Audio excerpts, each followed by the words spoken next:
Hello everyone, this is The Old is New. My name is Thomas Collinson, friends, family, countrymen. So, today is a new day. Today is June 15th, 2024. And life is good, I hope, for you and yours. Let's jump right into this. So normally, if you remember, if you're paying attention, I've been starting to show off with a foreign language, and I'm going to move past that. I will give you the answer to last week's. Maybe I can find a way to keep the show interesting when I first start, but I'm going to take a break. I might introduce the Portuguese language on a more regular basis, Brazilian Portuguese. So, this is, last week's was Built on the Rock, and that was Greek. Chitson panos do vraco. So that was Greek, if any of you tried to find the answer last week, or however long ago that was. Anyway, I got an idea here. I want to talk about the passion of Jesus Christ. Right now, my plan is to go through Mark, the Gospel of Mark, and I'm going to start right after Jesus is suffering in Gethsemane, and I'm going to read today Mark chapter 14, verse 43, and I'm going to read all the way through to 72. And basically, over the next few episodes, next few shows, I'm going to read through the passion narrative in the Gospel of Mark and just try to dig through it and try and bring some light to the text and hopefully offer some insight that is helpful to you and to myself too. As a matter of fact, I like listening back now and then and hearing what was said, just to see if I have anything to gain from it also. I was listening to the show on suffering today a little bit. So there's 14. This is the 15th show, so it's going good. I had a break, and anyway, I won't go on and on. I'll just jump right in to this. I want to be consistent, and so that's my effort, to be consistent and keep this interesting. And this is the gospel. This is the good news. This is the most important news on planet Earth. This is the most important news in the history of mankind. But not everybody agrees with me, and not everybody agrees with you.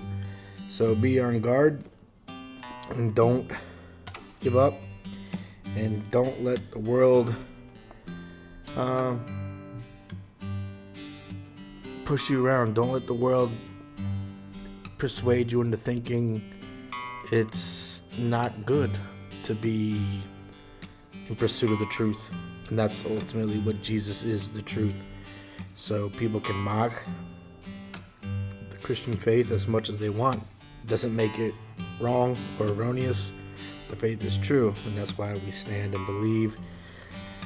All throughout the world, there's billions of Christians, billions and billions of Christians, and we're not alone.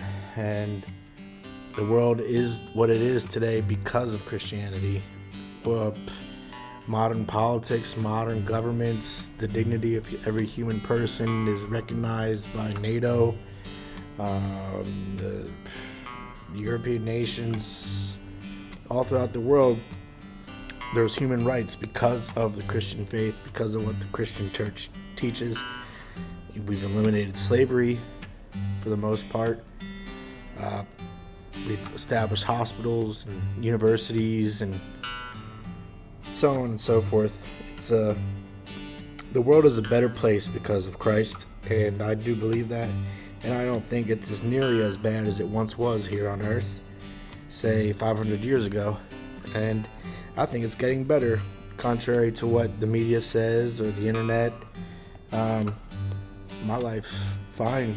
I mean, I'm not concerned about the political climate. I'm not concerned about rumors of wars. I'm not concerned about illnesses, because I have faith, because I have God. I have this peace in my heart that's unshakable. You can't take it from me. No matter what you do, you can throw me in jail, you can kill me, you can't take my peace from me. You can't kill my soul. God is alive in me, and God is alive in you. And that's the gift of the Holy Spirit. That's the gift of the faith. That's the gift of knowing the Father through the Son and walking the walk, obeying the moral law, and being courageous in that. So if this old is new, this show is reaching you and helping you on your faith journey, that's awesome. I'm happy to hear that. Hopefully someone will write me eventually. That's neither here nor there.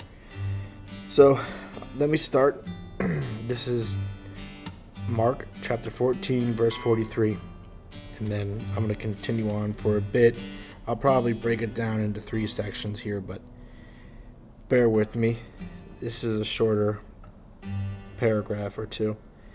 So the betrayal and arrest of Jesus, and immediately, so this is right after he was suffering in the garden. This is after the Last Supper. After Jesus prophesies and tells Peter he will deny him, after Jesus suffers in the garden, and this starts right as the guards and Judas are approaching to take Jesus away. So just for the context, Mark chapter 14, verse 43. Here we go. The betrayal and arrest of Jesus. And immediately while he was still speaking, Judas came, one of the 12, and with him a crowd with swords and clubs, from the chief priests and the scribes and the elders. Now the betrayer had given them a sign, saying, "The one I shall kiss is the man. Seize him and lead him away safely." And when he came, he went up to him at once and said, "Master," and kissed him. And they laid hands on him and seized him. But one of those who stood by drew his sword and struck the slave of the high priest and cut off his ear. And Jesus said to them, "Have you come out as against a robber with swords and clubs to capture me? Day after day I was with you in the temple teaching, and you did not seize me. But let the scriptures be fulfilled." And they all deserted him and fled. And a young man followed him with nothing but a linen cloth about his body. And they seized him, but he left the linen cloth and ran away naked. So quickly, this is the scene where the Roman guards sent by the religious Jewish leaders, the scribes and the Pharisees, all these people who worked so hard for an official title of teacher of the law of Moses, and they all had extensive theological degrees, so to speak, and theological training, and were trained in the Old Testament, and were basically the heads of the religious movement of the Jews, the religious faith of the Jews. And they were all against, well, not all of them, but the majority of them were against him because Jesus didn't fit into their interpretation of the Old Testament. That's, as I was brainstorming about what I wanted to talk about here, this next section goes on more about that. But so the scribes and the Pharisees, the Jewish religious leaders of the day that were against Jesus, sent the Roman soldiers and Judas, after he agreed to betray him for some silver. They captured Jesus, and this is this paragraph. This is this part of scripture, and they were all, I'll get into the reasoning why, but I want to say something about what Jesus says here when he says, "Have you come out against the robber with swords and clubs to capture me? Day after day I was with you in the temple teaching, and you did not seize me, but let the scriptures be fulfilled." So listen to that. Like, he's saying they were against him the whole time, but they were not permitted. They did not make a move. They did not try to kill him. Although at times they did try to catch him and apprehend him, but it's noted that he slipped away from them at times. Excuse me. And but they didn't get a hold of him, and they weren't permitted to. But now God the Father has allowed them to seize him, but for a greater good, and to bring a great good out of Jesus' passion, and this is just the beginning of this narrative here. But listen to what he says after that. But let the scriptures be fulfilled. So Jesus obviously is saying this is what is happening to him. What is happening to Jesus is written about in the Jewish text, in the Jewish scriptures, in prophecy. You could read I had to pause it and look it up, but it's Psalm 22 you should become familiar with, and Isaiah 53. Those are directly correlated to the passion. For instance, Psalm 22, it says, I can count all my bones. They stare and gloat over me. They divide my garments among them, and for my clothing they cast lots. And the soldiers, while Jesus was on the cross, cast lots for his cloak. Says someone here, yes, dogs are around about me. A company of evildoers encircle me. They have pierced my hands and feet. And that's obviously Jesus' hands and feet were pierced. This whole psalm is Jesus quotes from the cross. The first line of it is, my God, why have you forsaken me? I'll talk more about that when I get to the crucifixion. Also, you should become familiar with Isaiah 53. It's titled The Lord's Suffering Servant. It goes on and on about how a servant of God would suffer on behalf of others, and he was oppressed and he was afflicted, yet he opened not his mouth, like a lamb that is led to the slaughter, and like a sheep that before its shearers is silent, so he opened not his mouth. And as we read through this gospel narrative of the Passion, you'll see how calmly Jesus went through it all and didn't offer any resistance, which is noble but profound. He willingly went into it and willingly came out of the tomb and rose triumphantly. So let me jump back in.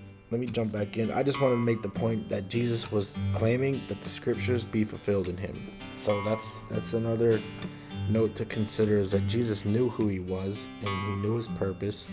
He was very aware that he was the Messiah,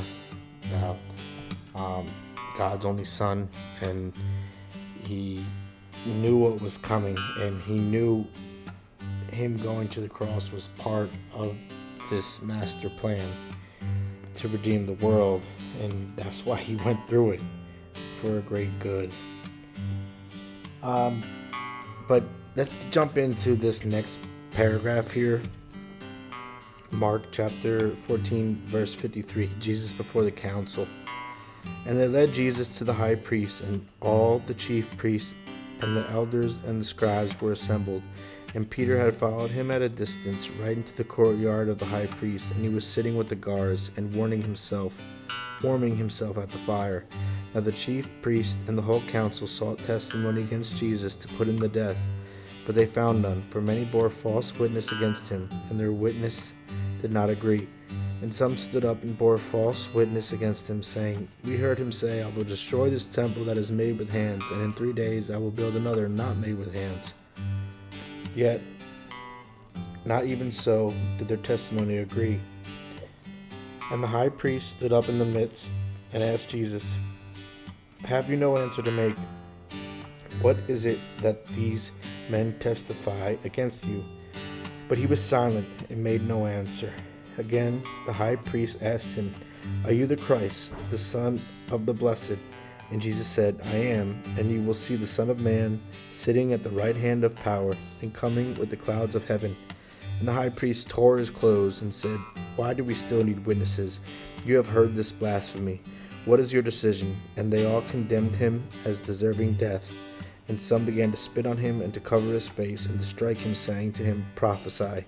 And the guards received him with blows. So, really, you should really get familiar with Isaiah 53, and that this really make a lot more sense. He even says he was silent and made no answer. like what I just read out of the sheep led to the slaughter, and no resistance. You just passively. Now, don't get me wrong. There's a time to defend yourself and your loved ones, and there's justifiable reasons for self-defense. But this is a unique scenario where Jesus laid down his arms to achieve something great. So this is not your run-of-the-mill situation where, someone's coming at you and you need to defend yourself. This is the Son of God entering willingly into something he knew he was going into. Love conquers hate, and that's the whole point. Love conquers evil, good conquers evil. That's the whole point of the crucifixion, the whole point of the passion. Something so horrible to happen to somebody, and something so great to come out of it. The forgiveness of sins, the resurrection of the body, the promise of heaven opening up for all mankind. I think it was a worthwhile endeavor on Jesus' behalf. So, but listen to what these scribes and Pharisees, these self-righteous scribes and Pharisees, Jesus didn't fit into their mold of Jewish interpretation of the scriptures at the time. And at the time, it was the Old Testament. And a lot of these religious leaders only accepted the first 5 books, and some of them accepted the whole Old Testament, and some they argued over everything. Some of them believed in the resurrection, some of them didn't believe in the resurrection. The scribes and the Sadducees and the Pharisees, all these people who were quote unquote learned in the ways of God, and they were false. They were false. These were Jesus' enemies while he was preaching in his ministry on earth. These were the people who opposed him. These were the false prophets. These were the false religious teachers. These were wolves in sheep's clothing. These were the people pretending to be godly, but on the inside they were ugly. And that's the truth. I mean, some of them, like Nicodemus, was humble enough to accept Jesus, and he was one of the ruling classes of these elite religious leaders, and some of them I'm sure did accept Jesus, but as you can see, many of them opposed Jesus, and they had their own opinion about theology, and Jesus claiming to be a God offended them. And so listen to what they say. I mean, Jesus, when the one scribe, the high priest, was it the high priest? Again, the high priest asked him, Are you the Christ, the Son of the Blessed? And Jesus said, I am. And you will see the Son of Man sitting at the right hand of power and coming with the clouds of heaven.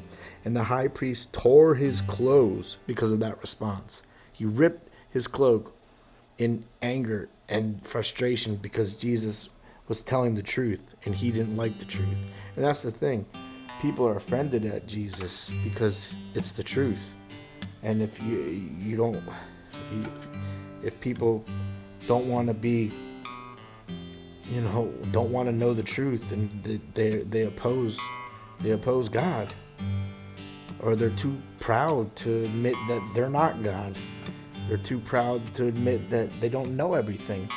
So pride is the problem here.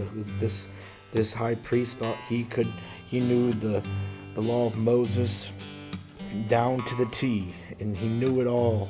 So there was no teaching him. Jesus couldn't teach him because he already knew it all, and he was so sure that Jesus was lying, and so they accused him of blasphemy.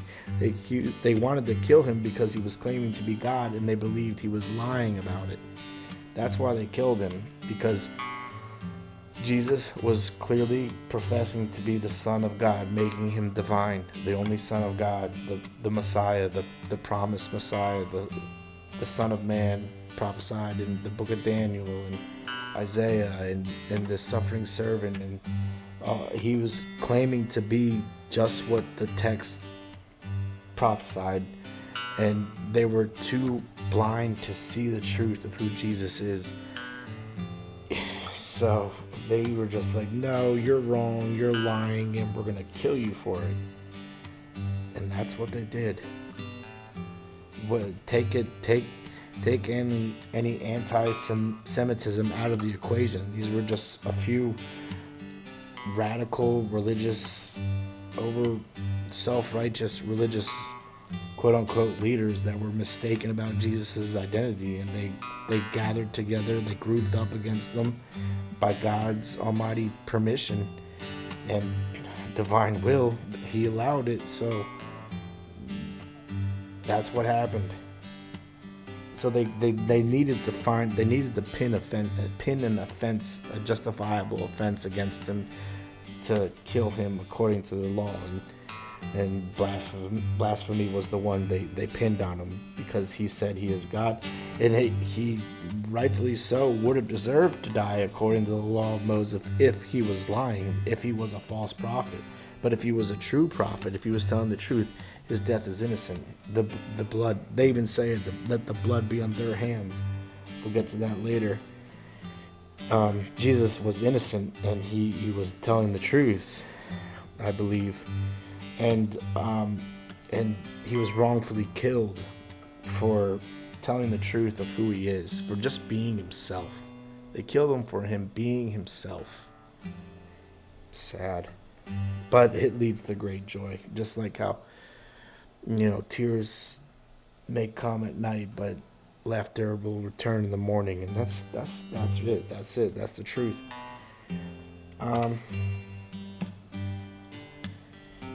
Yeah. I'll get through this next chapter. This is Peter when he denies him, just for the sake of getting through the whole narrative in Mark. And as Peter was below in the courtyard, one of the maids of the high priest came, and seeing Peter warming himself, she looked at him and said, You also were with the Nazarene Jesus. But he denied it, saying, I neither know nor understand what you mean. And he went out into the gateway. And the maid saw him and began again to say to the bystanders, This man is one of them. But again he denied it. And after a little while again the bystanders said to Peter, Certainly you are one of them, for you are a Galilean. But he began to invoke a curse on himself and to swear, I do not know this man of whom you speak. And immediately the cock crowed a second time, and Peter remembered how Jesus had said to him, Before the cock crows twice, you will deny me 3 times. And he broke down and wept. Man, that's heavy, because Peter is like his best friend, like his closest companion, leading all of the other apostles and promising Jesus prior to this. Peter's like saying to Jesus, wherever you go, I'm going. Even if you're going to your death, I'm going with you. I'm willing to die for this. I'm willing to die for you also. And I think he had the best intentions, but he got scared. Fear can run rampant, and but that's not the end of Peter's story. Obviously, Peter has stayed alive, and when Jesus rose from the grave and made himself known,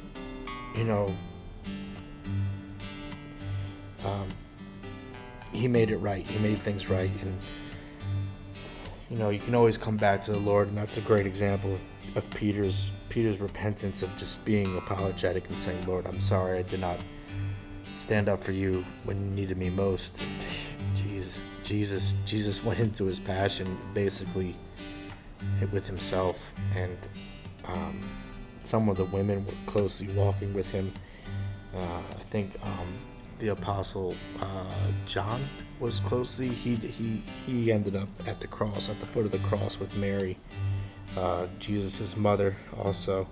So there was some people who stayed by his side, but Peter was not one of them. And the apostles in general, the majority of them scattered.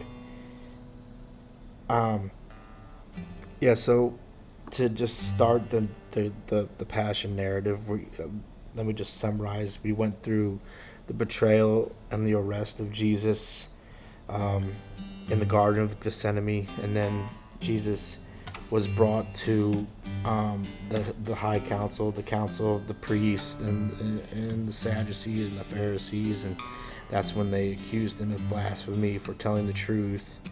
And basically, their plan is coming together more and more. And then we go into where we see how Peter was at the courtyard with the council and close by while all that pinning the guilty penance on Jesus was going down. And so now, next time, sorry, my phone's chiming. We're gonna next time I'll get into Jesus before Pilate and so on and so forth. I'm gonna break it down to at least 1, 2, 3. You might be 3 or 4 more. Just to break this passion account piece by piece. So, but read the passion account for yourself. I mean, become familiar with what Jesus went through for us. Become familiar with that.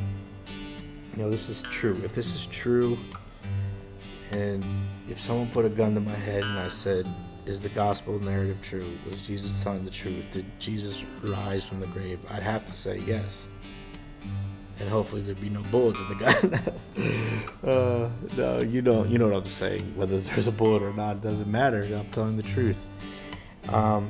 But thankfully, we live in a world where Christianity is widely accepted, and we live in a Christian world. It's not a post-Christian world. There's billions of Christians in the world. We're just quiet. We're quiet. We're humble. We keep to ourselves. We don't try to shove the truth down people's throats. Like, take it or leave it. Like, either you're a fan or you're not. Either you're a friend of Christ or you're a friend of the world. It don't bother me who you're friends with. It don't. It really doesn't. If you want to be worldly, go for it. You'll come around eventually, and if you don't, that's on you. That's not on me. I can only do what I can to help you. I can only do what I can to help myself. So, to break it down, there's where we're at. I'll see you next time. Ciao. Ficar com Deus.